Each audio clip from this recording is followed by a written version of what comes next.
అమెరికాలో ప్రభుత్వం మూతపడింది. బడ్జెట్ లేక చాలా మంది ఉద్యోగులను సెలవులపై పంపేశారు. కేవలం అత్యవసర విభాగాల ఉద్యోగులు మాత్రమే పనిచేస్తున్నారు. కానీ వారికి కూడా జీతాలు చెల్లించే పరిస్థితి లేదు.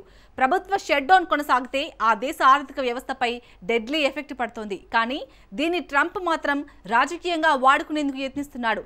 ప్రభుత్వ ఉద్యోగులను ప్రతిపక్షంపై రెచ్చగొట్టేందుకు ప్లాన్ వేశాడు. వేల మంది ఉద్యోగాలు ఊడుతాయని ట్రంప్ చెబుతున్నాడు. దీంతో ఉద్యోగుల్లో ఆందోళనలు పెరగడం ఖాయం. ఆటోమేటిక్గా ఉద్యోగులు డెమోక్రాట్లపై ఒత్తిడి తెచ్చే అవకాశం ఉంది. అయితే ట్రంప్ ప్లాన్ వర్కౌట్ అవుతుందా? డెమోక్రాట్లు వెనక్కి తగ్గుతారా? ప్రభుత్వాన్ని ట్రంప్ ఎన్నాళ్ళు మూసేస్తాడు? ప్రపంచంపై అమెరికా షట్ డౌన్ ఎలాంటి ప్రభావం చూపనుంది? Let's watch.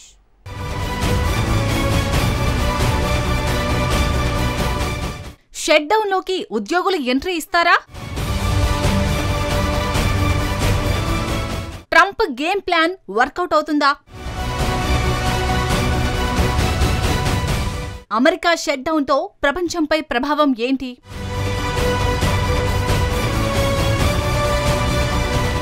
America shut down కొనసాగుతోంది. అగ్రదేశంలో 7 ఏళ్ల తర్వాత తొలి షట్ డౌన్ నమోదైంది. ఆధునిక అమెరికా చరిత్రలోనే రాజకీయంగా అతిపెద్ద సంక్షోభానికి ఇది వేదికగా మారింది. షట్ డౌన్ కొనసాగితే చాలా మంది ఉద్యోగాలు కోల్పోతారని వైట్ హౌస్ వార్నింగ్స్ ఇస్తుంది. అంతేకాదు ఒకరిపై ఒకరు నిందించుకోవడం కూడా మొదలైంది. ఈ షట్ డౌన్ కు కారణం నువ్వంటే నువ్వని అధికార రిపబ్లికన్లు, ప్రతిపక్ష డెమోక్రాట్లు పరస్పర విమర్శలకు దిగుతున్నారు. ప్రభుత్వం మూతపడటానికి డెమోక్రాట్ పార్టీకి చెందిన చెక్ షుమార్ ఏఓసీ విభాగమే కారణమని ఉపాధ్యక్షుడు జేడీ వాన్స్ ఆరోపించారు. చట్టవిరుద్ధమైన వలసదారుల ఆరోగ్య సంరక్షణ కోసం వేల కోట్ల డాలర్లు ఇవ్వడాన్ని తాము అంగీకరించేది లేదని వాన్స్ తేల్చి చెప్పాడు. డెమోక్రాట్ల విపరీత ప్రతిపాదనను అంగీకరించమని స్పష్టం చేశారు. తాము ప్రభుత్వాన్ని మళ్లీ తెరుస్తామని వాన్స్ వివరించారు. పనిచేసే అమెరికన్ల ఆరోగ్య సంరక్షణకు నిధులు కేటాయించలేక ప్రభుత్వాన్ని డొనాల్డ్ ట్రంప్ మూసేసుకున్నారని అమెరికా ప్రతినిధుల సభ ప్రతిపక్ష నాయకుడు హకీమ్ జెఫరీస్ ఆరోపించాడు. మొత్తంగా అమెరికా ప్రభుత్వం మూసివేయడంతో ప్రపంచమంతా టెన్షన్ పడుతోంది. వాస్తవానికి ప్రభుత్వం మూసివేత తాత్కాలికమే. కీలకమైన అత్యవసర విభాగాల ఉద్యోగులు ప్రస్తుతం సేవలందిస్తున్నారు. కానీ వాళ్లకు జీతాలను మాత్రం చెల్లించడం లేదు. ఇక మిగతా ఉద్యోగులను మాత్రం సెలవుపై ఇంటికి పంపారు.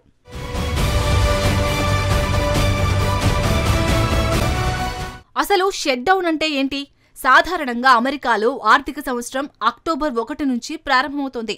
సో కొత్త ఆర్థిక సంవత్సరానికి అమెరికాకు కొత్త బడ్జెట్ అవసరం. అంటే కొత్త నిధుల బిల్లును ప్రతిపాదించాల్సిందే. కొత్త బడ్జెట్ను ప్రతిపాదించకపోతే ఖర్చు చేయడానికి నిధులు ఉండవు. ప్రస్తుతం డొనాల్డ్ ట్రంప్ ప్రభుత్వం చేతిలో చిల్లి గవ్వ కూడా లేదు. అందుకే ట్రంప్ రిపబ్లికన్ పార్టీ కొత్త బడ్జెట్ను రూపొందించింది.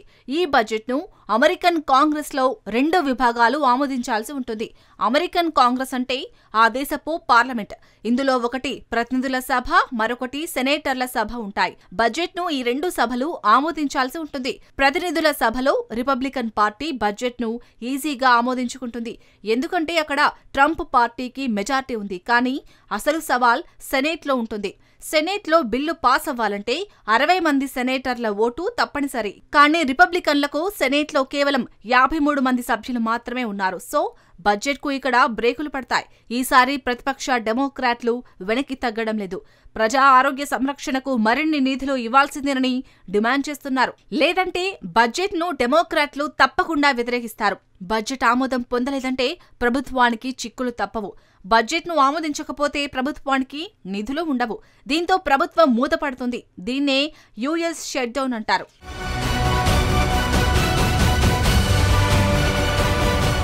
ప్రభుత్వం మూసివేత అనేది తాత్కాలికంగానే అనిపించవచ్చు. కానీ పరిశీలకులు మాత్రం ఉత్కంఠకు గురవుతున్నారు.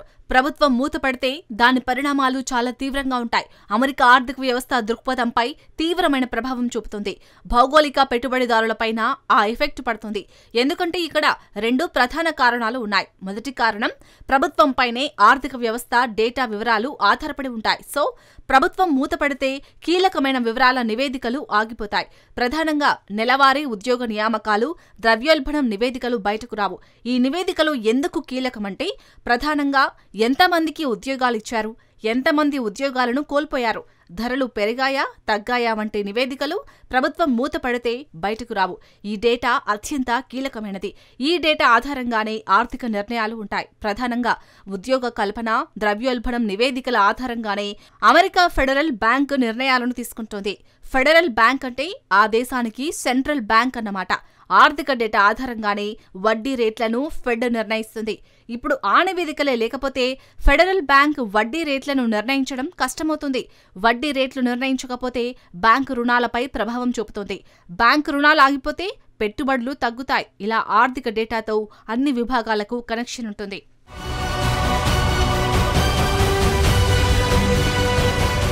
అమెరికా ప్రభుత్వం మూతపడటంతో ప్రస్తుతం ఆ దేశ ఆర్థిక వ్యవస్థకు ఏమవుతుందో చెప్పడం చాలా క్లిష్టమైన అంశం. ఆర్థిక సమాచారం అందకపోతే ప్రతి అమెరికన్ జీవితంపై ప్రభావం చూపుతోంది. ఉద్యోగాలు, పొదుపులు, జీవన వ్యయం వంటి అంశాలపై సరైన సమాచారం లేకుండా నిర్ణయాలు తీసుకుంటే అవి బెడిసికొట్టే ప్రమాదం ఉంది. ఇది మొదటి హెచ్చరిక. అమెరికా ప్రభుత్వం మూతతో కలిగే మొదటి ప్రమాదం ఇది. ఇప్పుడు రెండో ప్రమాదం సంగతి చూద్దాం. అమెరికా ప్రభుత్వ యుఎస్ కరెన్సీకి లింక్ ఉంటుంది. ప్రభుత్వం మూతపడితే డాలర్పై నేరుగా ప్రభావం చూపుతుంది.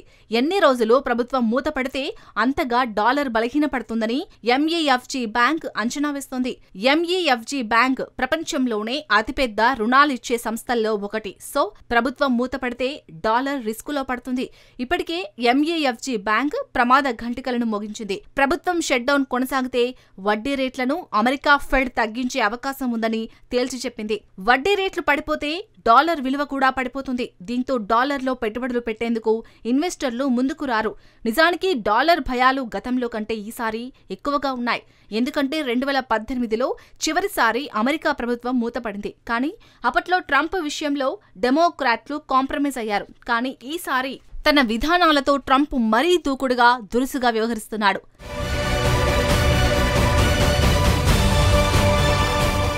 కానీ ప్రస్తుతం డెమోక్రాట్ల డిమాండ్ల విషయంలో ట్రంప్ కాంప్రమైజ్ అయ్యే అవకాశమే లేదని రాజకీయ నిపుణులు విశ్లేషిస్తున్నారు. ప్రభుత్వాన్ని మూసేసి ట్రంప్ పరిస్థితులను మరింత దారుణంగా మారుస్తున్నాడు. ప్రభుత్వం మూతపడితే ప్రభుత్వ ఉద్యోగులను భారీగా తొలగించాల్సి వస్తుందని ట్రంప్ వార్నింగ్స్ ఇస్తున్నాడు.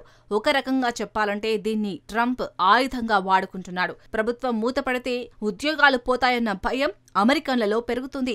ఆటోమేటిక్గా డెమోక్రాట్లపై ఉద్యోగులు ఒత్తిడి పెంచే అవకాశం ఉంది. అంటే తను వెనక్కి తగ్గకుండా ఉద్యోగుల ద్వారా పని చేయించుకునేందుకు ట్రంప్ యత్నిస్తున్నాడు. అయినా సరే డెమోక్రాట్లు వెనక్కి తగ్గకపోతే మాత్రం ప్రభుత్వ ఉద్యోగులను తొలగించక తప్పని పరిస్థితి ఏర్పడుతుంది. అదే జరిగితే అమెరికా వ్యాప్తంగా పరిస్థితులు అదుపు తప్పుతాయి. వేల మంది అమెరికన్లు తమ ఉద్యోగాలను కోల్పోతారు. అంతేకాదు అమెరికా వృద్ధి రేటు దారుణంగా దెబ్బతింటుంది.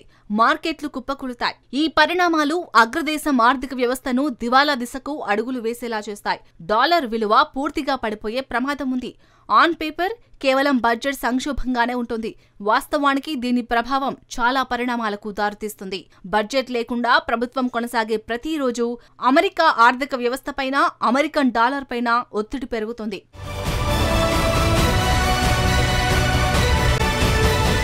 నిజానికి గతంలో కూడా 3 సార్లు అమెరికా ప్రభుత్వం షట్ డౌన్ అయింది. అది కూడా ట్రంప్ హయాంలోనే. ట్రంప్ ఫస్ట్ టర్మ్ లో 3 సార్లు అమెరికా ప్రభుత్వం షట్ డౌన్ అయింది. ఈసారి షట్ డౌన్ ఎన్ని రోజులు కొనసాగుతుందో తెలియని పరిస్థితి నెలకొంది. దీంతో అమెరికా కరెన్సీకి సవాళ్లు తప్పవు. ఇప్పటికే యూరో, యెన్, యువాన్ కరెన్సీలు బలపడుతున్నాయి. దీనంతటికీ కారణం అమెరికాలో స్పష్టత లేకపోవడమే. ఒకసారి అమెరికా ఆర్థిక వ్యవస్థను చూడండి. ప్రపంచ ఆర్థిక వ్యవస్థలో అమెరికా వాటా 26%. కానీ అక్టోబర్ 1న అమెరికా మూతపడితే మొత్తం వ్యవస్థ ఆగిపోతుంది. మరింత వివరంగా చెప్పాలంటే అమెరికా షట్ డౌన్ ప్రభావం ప్రపంచంపై పడుతుంది. అమెరికా నష్టపోవడమే కాదు, ప్రపంచాన్ని కూడా కష్టాల్లో ముంచడం ఖాయం. ఈ రోజు 2 నుంచి 3% సుంకాలని ట్రంప్ చెబుతాడు. మరుసటి రోజు ఆ సుంకాలను ఉన్నట్టుండి 50%కి పెంచుతాడు. అప్పటి నుంచి అమలవుతాయంటాడు. ఇలాంటి పరిస్థితులను తయారీదారులు, దేశాలు ఎలా ఎదుర్కొంటాయి? అమెరికా షట్డౌన్తో ప్రపంచమేమీ మునిగిపోదు. కానీ ట్రంప్ ప్రభావం మాత్రం ప్రపంచంపై తీవ్రంగా ఉంది. బహుశా ట్రంప్ పదవి నుంచి దిగిపోయే సమయానికి డాలర్ లేని ప్రపంచానికి మార్గం సుగమమవుతుందేమో. ట్రంప్ స్వయంగా తను కూర్చున్న కొమ్మను తానే నరుక్కుంటాడు. అమెరికాను ఇక ఆ దేవుడే కాపాడాలి.